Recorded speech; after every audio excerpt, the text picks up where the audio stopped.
Assalamualaikum, hello and good day everyone. Mari belajar sains bersama Miss Fika. Let's learn science with Miss Fika. Topik hari ini adalah benda hidup dan bukan hidup. Today's topic is living things and non-living things. Mari kita lihat. Let's go. Apa itu benda hidup? What is living things? Benda hidup yang pertama adalah haiwan, kedua manusia, ketiga ialah tumbuhan. Living things are first animal, second human, third is plant. Kenapa ya kita panggil contoh-contoh ini sebagai benda hidup? Why we call them as living things? Let's Perkara pertama yang kita perlu tahu, benda hidup memerlukan air. Kedua, makanan. Ketiga, udara. Living things need water, food and air to live. Selain itu, benda hidup juga boleh pertama bernafas. Manusia, haiwan dan tumbuhan perlu bernafas untuk hidup. Jika tidak bernafas, benda hidup akan mati. Kedua, benda hidup boleh bergerak dengan sendiri.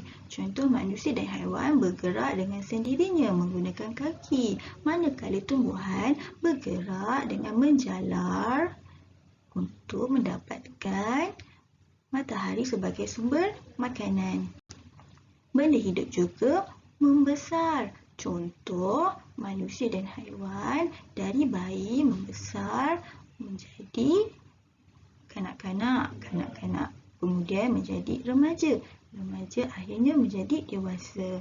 Manakala tumbuhan membesar dari biji benih menjadi anak pokok dan kemudiannya pokok. Benda hidup juga membiak.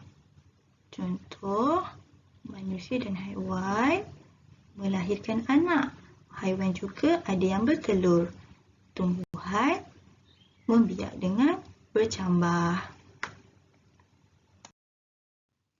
Apa itu benda bukan hidup pula? What are non-living things? Okay, let's see. First, kereta, car. Kedua, kasut, shoe. Ketiga, lampu, lamp.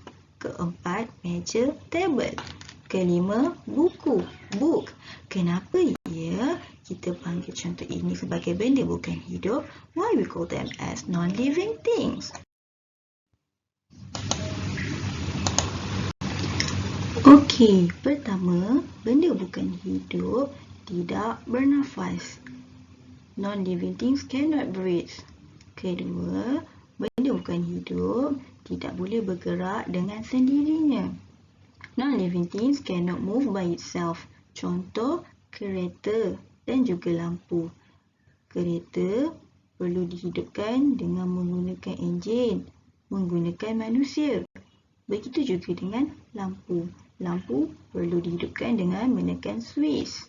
Dia tidak boleh bergerak dengan sendirinya. It cannot move by itself. Ketiga, benda bukan hidup tidak membesar. Non-living things cannot grow. Keempat, benda bukan hidup tidak membiak. Non-living things cannot reproduce. Benda bukan hidup juga tidak memerlukan air dan makanan. Non-living things doesn't need water and food. Okay, mari kita lihat. Adakah burung dan bunga benda hidup atau bukan hidup? Betul, very good everyone. Contoh tersebut adalah benda hidup. They are living things. Macam mana kita nak tahu burung dan bunga adalah benda hidup? Betul, very good everyone. Benda hidup memerlukan air, udara dan makanan. Betul, burung dan bunga memerlukan air, makanan dan udara. Itu yang pertama. Yang kedua, benda hidup perlu very good. Mereka perlu bernafas. Ketiga, yes, very good, pandai. Mereka boleh bergerak dengan sendirinya. Keempat, very good, mereka membesar. Kelima, benda hidup juga membiak. Very good. Good job everyone.